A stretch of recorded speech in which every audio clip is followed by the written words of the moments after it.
Hi, we'd like to thank you for tuning into the World Boxing Review radio show.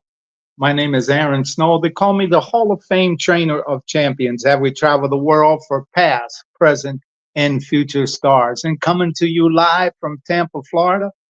Hey, look, yesterday on Friday, man, down in South Florida, it was a big day down in South Florida as Jake Paul announced Anthony Joshua as the next guy that's going to step up to the plate and try to humble Jake Paul. Anthony Joshua is a two-time heavyweight champion, and he's also a gold medal Olympic winner.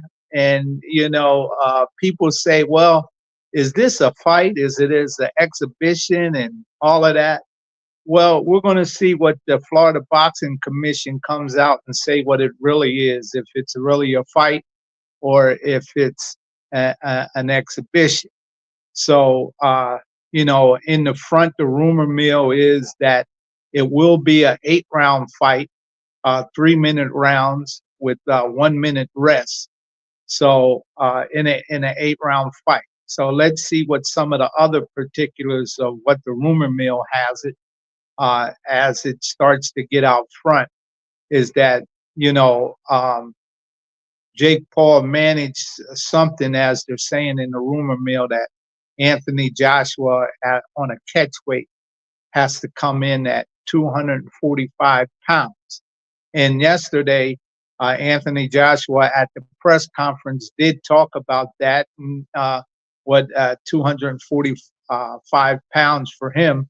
I think he'll be a lean, mean fight machine, and to give him some incentive in order to get in great shape and don't take this situation with Jake Paul lightly. What we used to say a long time ago in boxing, if they put you in the ring with the baby and you sign the contract to fight him, you better go get ready and fight the baby, and if you can, knock him out, or else you'll have baby nightmare in front of you. As the Jake Paul circus continues, after the stilt man picked the clown that could knock you down, and Gervonta Davis, it looks like Gervonta Davis got knocked down and knocked out, knocked onto the side. As it was said yesterday, Anthony Joshua was supposed to fight someone in Jake Paul's camp, and how this got switched around, no one knows. But Jake Paul looks like he's trying to save his day. Fight down in Miami, and the press conference was down in Miami yesterday. December 19th of next month, it'll be live on Netflix, and let's see. Because Anthony Joshua definitely is a draw at being a two-time heavyweight champion, standing at 6'7". When they matched up yesterday in the face-off, you could see the size differential. But hey, you have to admire Jake Paul. Yeah, he talks a lot of crap, but he got some nerve, and he got some big balls. How he could just step up to the plate because he's bringing the money to the table and challenge these fighters that have greatness, like he challenged Mike Tyson. As you know, the rumor mill has it, and as things keep going on, you learn more about the Mike Tyson and Jake Paul fight. There was different stipulations in his contract, and at his age, it may not have enabled him to perform on the level that he was performed on. But hey, look, you never know how good an old fighter is until he climbs in the ring, because when Father Time gets you, it just grabs you and then holds you tight and don't let you go. And it appeared and it seemed like from them stipulations and stuff like that, that is what happened to Mike Tyson, the youngest heavyweight champion to become undisputed heavyweight champion in the 3-belt era. Jake Paul has that notch underneath his belt. And to talk about Mike Tyson, I had the pleasure to train and work with Mike Tyson. I'll borrow none, Mike Tyson, in his heyday as the undisputed heavyweight champion of the world was definitely some kind of special.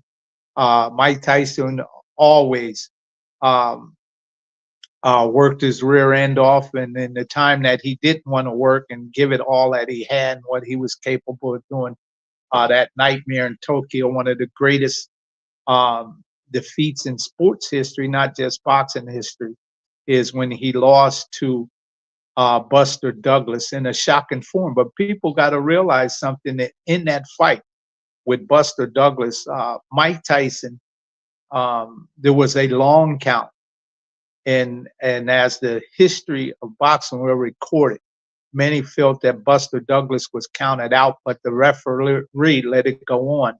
And if you take and look at some of the steals when the referee's counting over Buster Douglas, look at Mike Tyson in the neutral corner. Look where his mouthpiece is at. And he shot his wad. He gave it all he had. And when we thought he bailed himself out, but in the next round, it showed that fatigue and all of that started to set in, and he was getting hit with punches he's normally don't get hit with. But that was one of the greatest nights in boxing history. As in great fights, you have great drama, and all the drama went along with Mike Tyson losing the undisputed heavyweight championship of the world.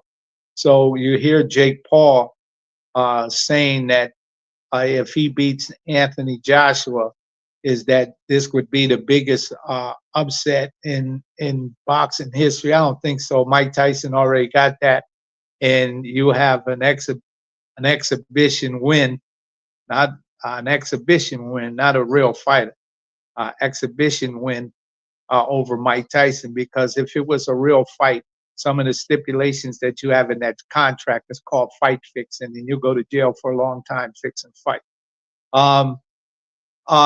Anthony Joshua at the bit, I think at Anthony Joshua's part of his career now is that Anthony Joshua is looking to get back in the ring, and he was supposed to fight someone in Jake Paul's camp. And what this make is that Anthony Joshua and his team, I believe Eddie Hearns and Turk Al-Sheikh, have bigger plans, and they're using this here with Jake Paul, not only a big money grab for Anthony Joshua, but a tune-up stepping stone for Anthony Joshua, so he can move on to bigger and better things, not just big in size where it comes to the pockets, but the big heavyweights that are out there right now, that he can make some phenomenal money. And you got to give Eddie Hearns his credit, what he's doing as a promoter, where Anthony Joshua's at, because Anthony Joshua is a big draw, coming off of being stopped a year and a couple months ago.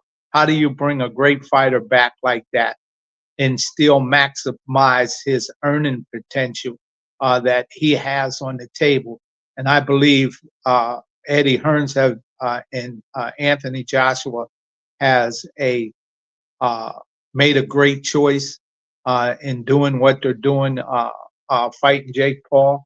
They're maximizing his earning potential. The rumor mill has it that he has signed a deal with Netflix over $65 million on a comeback fight after a year and 2 months. That's phenomenal. You got to give him credit. But you got to give Jake Paul credit too with the MVP promotion.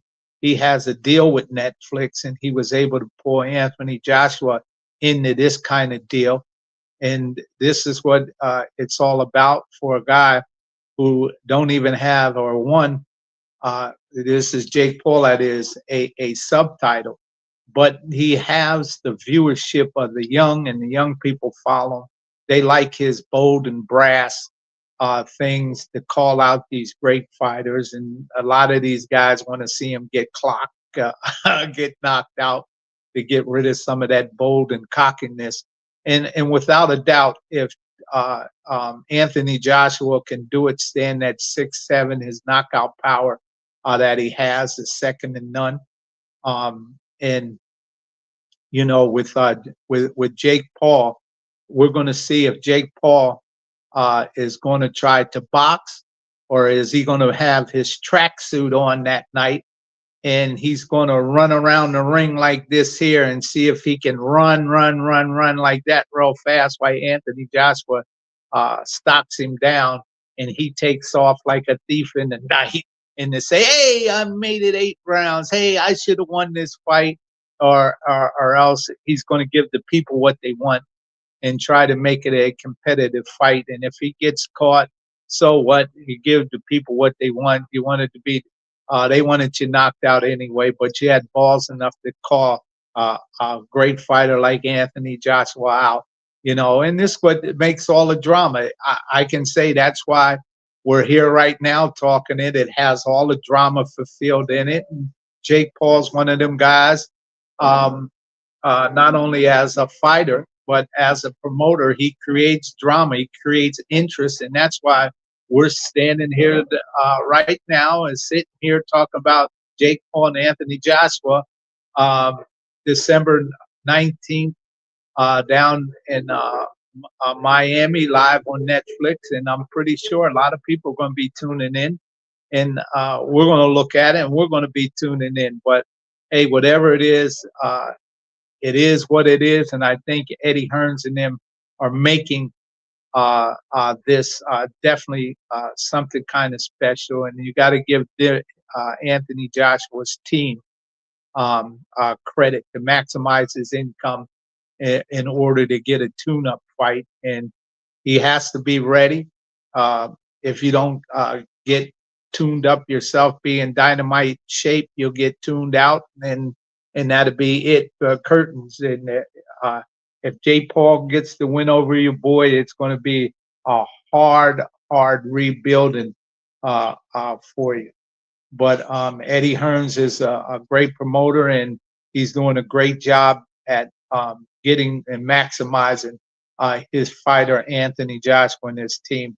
The more bang for his buck at this stage of the game, or why they bringing him back.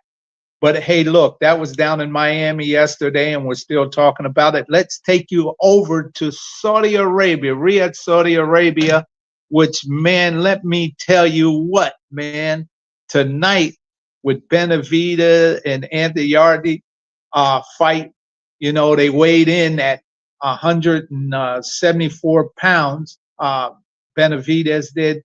Anthony Yarde, he weighed 173 pounds, so the 175 weight class. They're fighting for the WBC, WBA light heavyweight championship of the world, man. That fight's going to be dynamite. And over there in Riyadh, Saudi Arabia, with Turk Al-Sheikh and all of that, it's a dynamite card, and boy, I can't wait. But who's still in the headline news of that card over there is Bryant Norman Jr. Versus Devin Haney. Devin Haney, a former world champion, are fighting for the WBO welterweight title as Devin Haney moves up to try to capture a title at the welterweight division. Boy, have they been biting at the tongue. Devin Haney's father, Bill Haney, and boy, he's been going at it with Norman Henry Fobb. Boy, hey, let me tell you, with Brian Norman father, and these two been going back and forth at it. Beats, what do you think about Benavidez Yarde coming in the ring on tonight? Well, I think it's going to be late in the evening when they do come on, and whether I'd be up to be able to catch that fight because it's coming on so late, we'll see. But it's a dynamite matchup. I think Benavidez at this point is great. what beats, we're talking to people in the chat room as they're BCC scroll the weight. Yeah. Dave beat um, Benavidez. He weighed 174.3 pounds, and Anthony weighed 173.9 pounds. So, that's what we got in weight for that fight.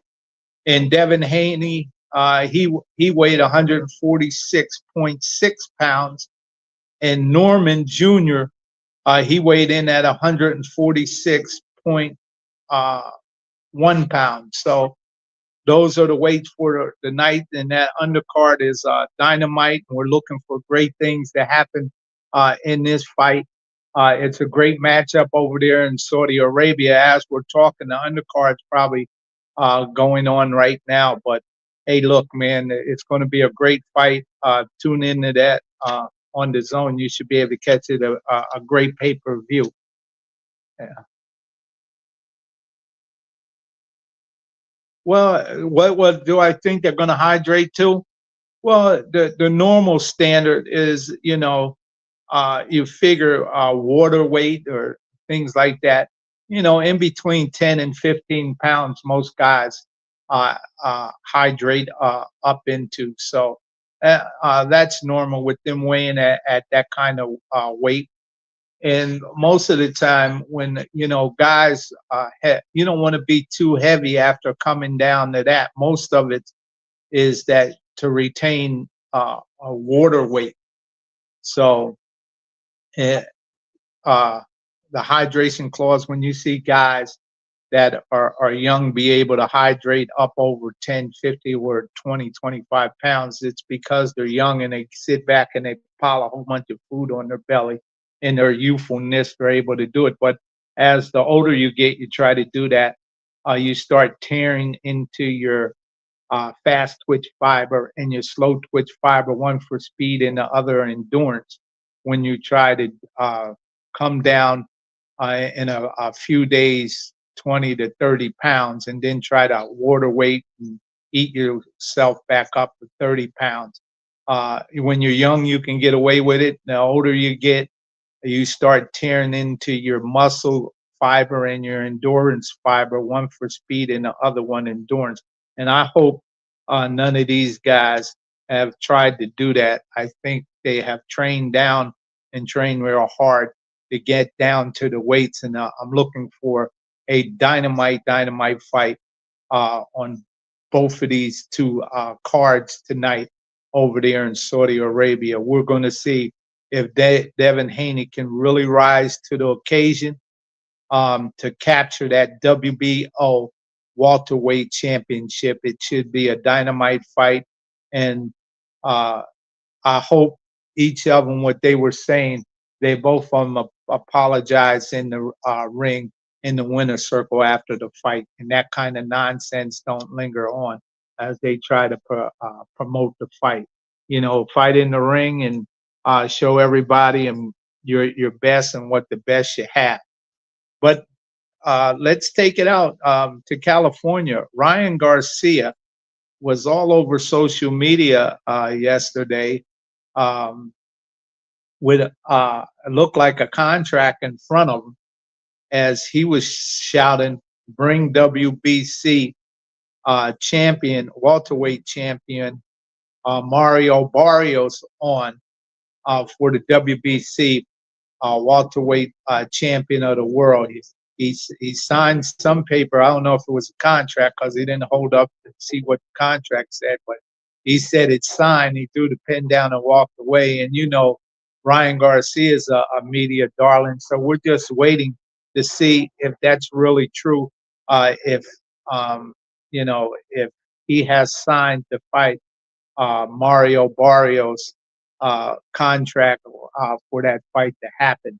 I think it's a great matchup. Ryan Garcia is definitely an internet sensation in himself.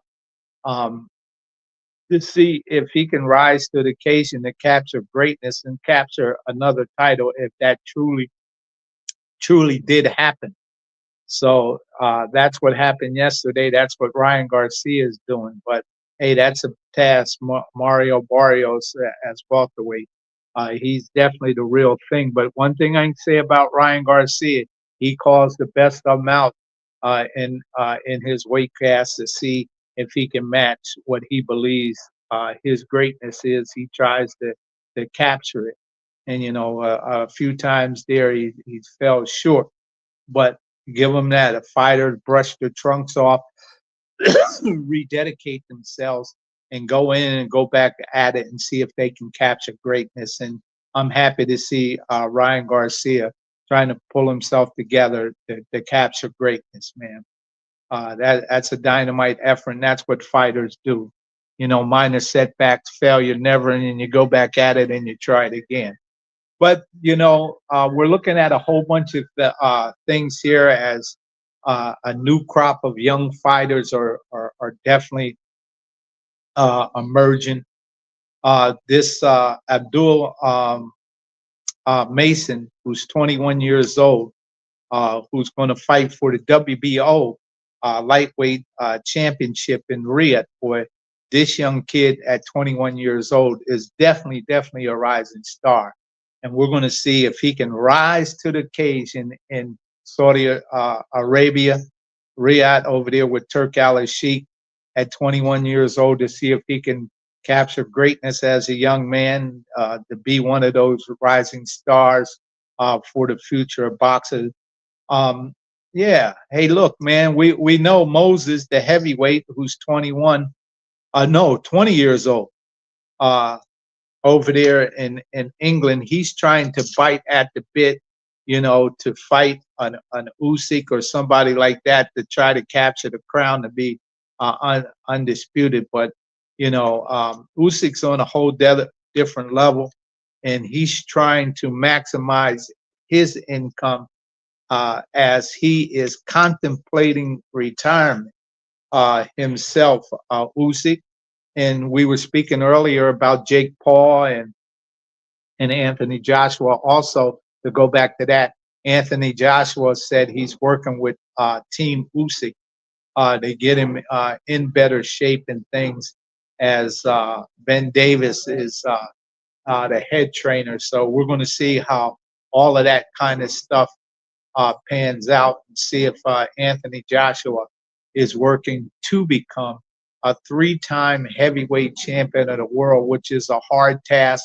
The list of heavyweights that were able to do that is long, short, and distinguished.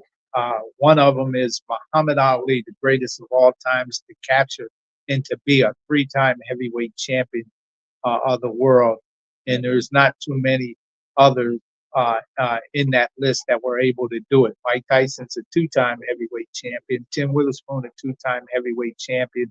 To get it the 3rd time is a tough thing to do, to climb that mountain. Anyway, so when you hear guys that are 3-time champion, 4-time champion, hey man, it's just a difficult thing to accomplish, and especially in that heavyweight division.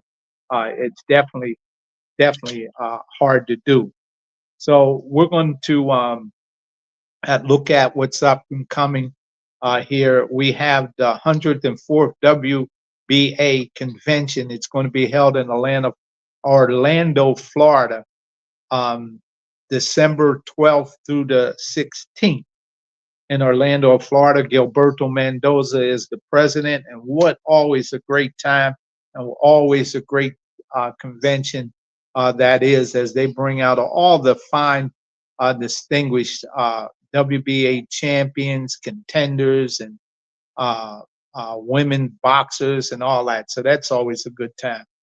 But hey, look, man, in Bangkok, Thailand, coming up here on November 30th through December 5th, the WBC is having their convention in Bangkok, Thailand.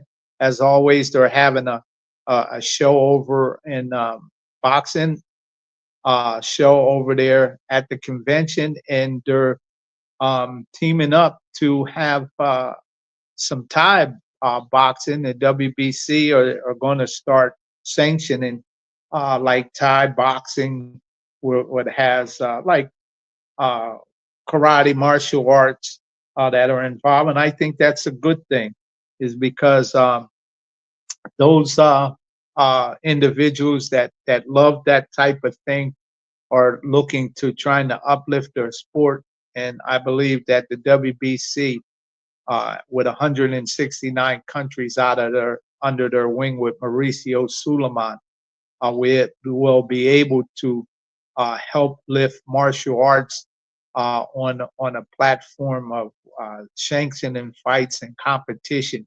And over there in Thailand, in Asia, the martial arts is very, very big, and I believe that they can help take that around the world, including even the United States, as they doing that at the convention. Man, hats off to you, Mauricio, and all the great things that you do. I believe this would turn out to be great. Also, the WBC has that Riyadh tournament that's going on, and that'll be coming up here too, over in Riyadh, Saudi Arabia. So Ring 8 will take it to New York. Ring 8 annual holiday awards dinner is going to be Sunday, December 14th at Russo on the Bay. It starts at 11 o'clock, and it's $170. Ring 8 president is Ron McNair, and you can get your tickets and stuff online, or just call Ron McNair, and if they're not fully sold out, you can get the tickets at the door. $170. Great food.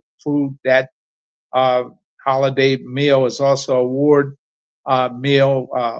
And Swartz, we want to congratulate you because you're getting honored that night. A great cut man. I was talking to him the other day, and I told him that I would congratulate him on the air. Swartzy, hey baby, hey, congratulations as you're being awarded for a great cut man for all the years that you have put in. And Ring 8 president Ron McNair, you're doing a great job. Boxers helping boxers, and part of the New York Boxing Hall of Fame, you do those inductees too. But it's great to see you, Ron, still biting at the bit, still lifting people up, and still helping boxers that are struggling with rent, monthly bills and stuff like that, man. And that's what this award dinner that it helps do. It helps put money in the kitty so y'all can keep doing your charity work. Let's take it up to upstate New York, from out of New Jersey, where that dinner is going to out of New York, where that dinner is going to be held.